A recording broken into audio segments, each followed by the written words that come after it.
ஜோசியரே, வந்துட்டியாம்மா? உட்காரு.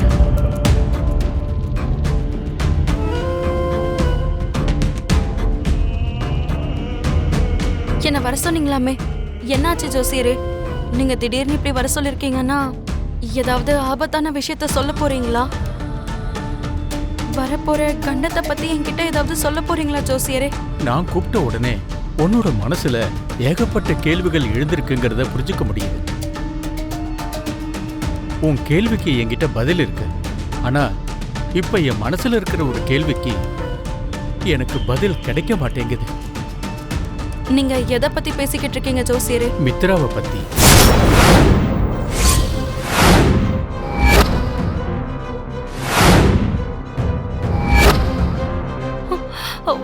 மித்ராக்கு என்னாச்சு ஜோசியரே?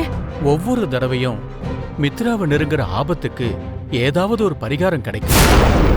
மித்ராவுக்கு வரப்போற ஆபத்தை தடுக்க நமக்கு ஒரு வழி கிடைச்சுக்கிட்டு இருந்தது.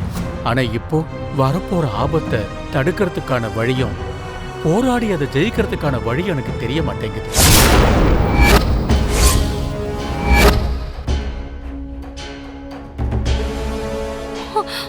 நீங்க என்ன பேசிக்கிட்டு இருக்கீங்க ஜோசியரே?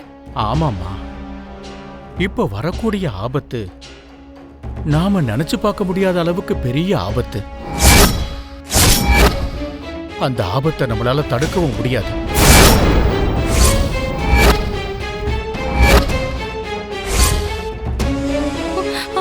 அப்படியெல்லாம் சொல்லாதீங்க ஜோசியரே. இதுக்கு ஏதாவது ஒரு வழி கண்டிப்பா இருக்கும்ல? வழி இல்லைன்னு நம்புறதுக்கு ஒரு காரணம் இருக்குமா? என்னது? நான் காட்டுல இருக்கிற அம்மனை தரிசிக்க போனது மித்ரா ஜாதகத்தை காப்பாத்துறதுக்காக, மித்ராவோட உயிரை காப்பாத்துறதுக்காக. ஆனா என் கண் முன்னாடியே மித்ராவோட ஜாதகம் அக்னியில கொழுந்து விட்டு இருந்துச்சு.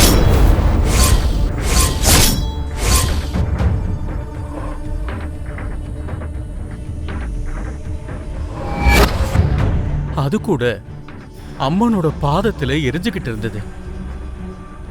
அதுக்கான அர்த்தம் அந்த அம்மனோட சக்தியால கூட காப்பாற்றவே முடியாதுன்னுதான். அந்த காட்டுக்குள்ள அம்மனோட இடத்துக்குள்ளேயே இப்படி ஒரு சம்பவம் நடந்திருக்குன்னா அது சாதாரணமா கடந்து போற விஷயம் இல்லம்மா. மிகப்பெரிய பிரளயத்துக்கான அறிகுறி. மித்ராவோட வாழ்க்கை தலைகீழா மாற போறதுங்கிறதுக்கான அறிகுறி.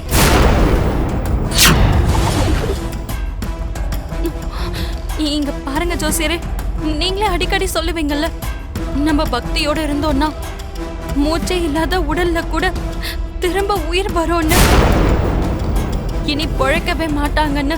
எத்தனையோ பெரிய பெரிய டாக்டருங்க கைவிட்டதுக்கு அப்புறம் கூட பொழைச்சவங்க இருக்காங்கன்னு சொன்னீங்கல்ல. இப்படி எல்லாம் இருக்கும்போது உங்களுக்கு நான் சொல்லி புரிய வைக்க வேண்டிய அவசியம் இல்ல.